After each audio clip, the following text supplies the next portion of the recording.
this is Dr. Peter Grinspoon. Thanks for listening to my YouTube channel. Today we're going to talk about the recent exciting news that President Donald Trump rescheduled cannabis from Schedule 1 to Schedule 3 under the Controlled Substance Act. Before we get started, please take a quick moment to subscribe to my YouTube channel. It's free. We have all kinds of great content, and you just have to press a button to subscribe at the bottom right of your screen. Now, cannabis has been scheduled in Schedule 1 of the Controlled Substance Act since the very beginning of the Controlled Substance Act in 1971. When something is Schedule 1, it means no medical utility and high abuse liability. It makes it very difficult to research substances that are in Schedule 1, and cannabis has medical utility. There's no question. Tens of millions of people use it for issues such as chronic pain, anxiety, insomnia, chemotherapy-induced nausea and vomiting, all the topics I've talked about in other videos. And it certainly doesn't have high abuse liability. It has low to moderate abuse liability. Cannabis, like any other drug or medicine, has its harms. It can be addictive.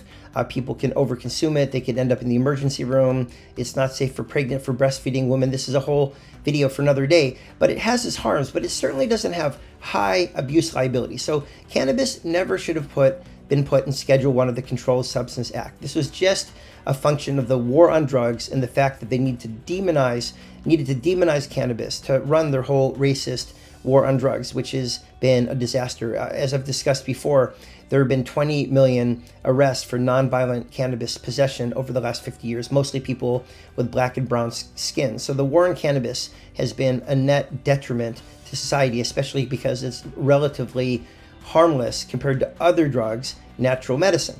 Now, when you put it in Schedule 3, that's the level that codeine is in, such as Tylenol with codeine, ketamine, or anabolic steroids, medications that have harms like cannabis, but also have medical benefits.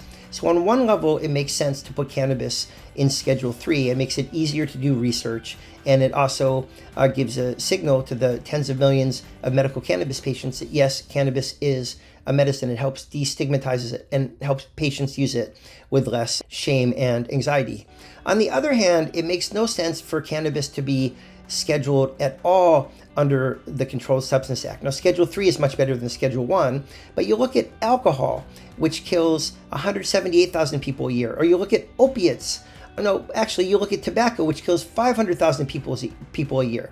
If alcohol and tobacco, which combined kill about 700,000 people a year, are not scheduled at all, they're descheduled, they're not even included in the Controlled Substance Act, why does cannabis, which is much safer than tobacco or alcohol, by every metric, still scheduled under Schedule 3?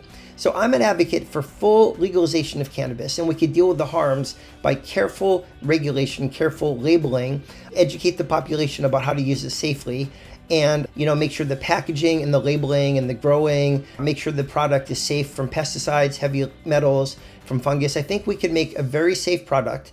Tobacco and alcohol are very closely regulated. We could do the same thing with cannabis, and that way we can make it so that medical users and recreational users feel that they could use it without stigma, shame, or embarrassment. It would also increase communication between doctors and patients.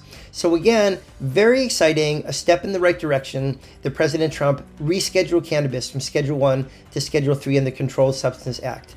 It improves research, it improves access to patients, and it improves the stigma that medical cannabis patients have been fighting. At the same time, cannabis really, based on how harmful it is, with some harms, but not nearly as harmful as tobacco or alcohol, both of which are legal, for the sake of consistency and for the sake of not wasting a lot of money and time on unnecessary bureaucracy, cannabis should be fully legalized and regulated just as tobacco and alcohol are. This is Dr. Peter Grinspoon. Thanks for listening to my YouTube channel.